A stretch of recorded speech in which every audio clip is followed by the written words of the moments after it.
Hi comrades, ఎలా ఉన్నారు? Mass Maharaj Ravi Teja Eagle movie just ఇప్పుడే కంప్లీట్ అయింది. మరి మూవీ ఎలా ఉంది? వరుస డిజాస్టర్స్లో ఉన్న రవితేజకి ఈసారైన హిట్ పడిందా లేదా లాంటి విషయాలు ఇప్పుడు మనం డిస్కస్ చేసుకుందాం.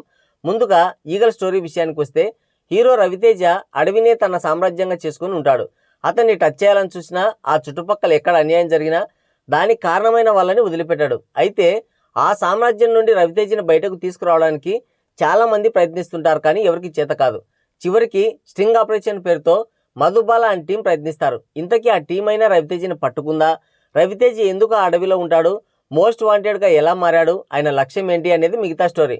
ఇక మూవీ పాజిటివ్స్ అండ్ నెగిటివ్స్ విషయానికి వస్తే, ఫస్ట్ హాఫ్ మొత్తం డార్క్ కామెడీతో ఫైట్ సీక్వెన్సెస్తో బాగానే ఉంటుంది. ఇక ఇంటర్వెల్ ఫైట్ అయితే నెక్స్ట్ లెవెల్ అని చెప్పాలి.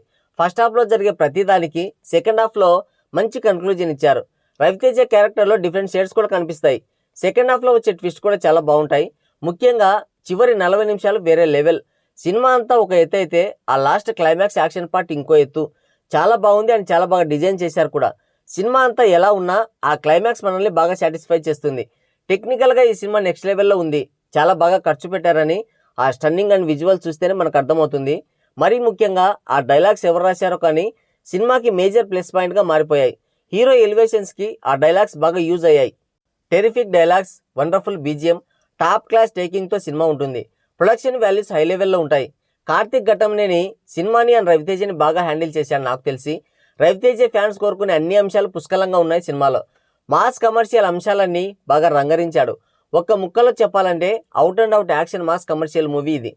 ఇక యాక్టర్స్ పర్ఫార్మెన్స్ విషయానికి వస్తే, Raviteja acting కుమ్మేశాడు. Out and out mass లుక్లో ఇరగదీశాడనే చెప్పాలి. ఇక హీరోయిన్స్గా కావ్య థాపర్, అనుపమ కూడా చాలా బాగా నటించారు. ముఖ్యంగా కావ్య థాపర్ గురించి మాట్లాడుకోవాలి. ఎంత బాగా యాక్టింగ్ చేసిందంటే ఎక్సలెంట్ అండ్ మార్వెలస్. జీవించారు అంటారే అలా. ఈ సినిమాతో ఆమెకు మంచి ఆఫర్స్ వెతుక్కుంటూ వస్తాయి.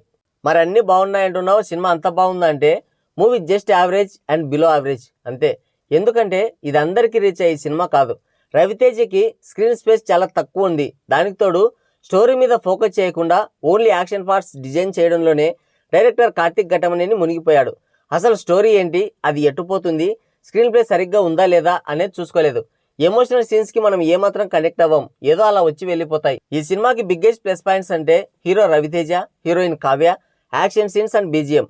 ఇక స్టోరీ లేకపోవడం, boring screenplay, heavy action scenes minus points అని చెప్పుకోవచ్చు. సో ఫైనల్లీ ఈ ఈగల్ మూవీ కూడా రవితేజకి కంబ్యాక్ మూవీ కాకపోవచ్చు. అంటే ఇదొక యావరేజ్ మూవీ. యాక్షన్ సీన్స్ అంటే ఇష్టపడే వాళ్ళు, యాక్షన్ మూవీస్ అంటే ఇష్టపడే వాళ్ళు ఒకసారి ట్రై చేయొచ్చు అంతే. సో ఇది రివ్యూ.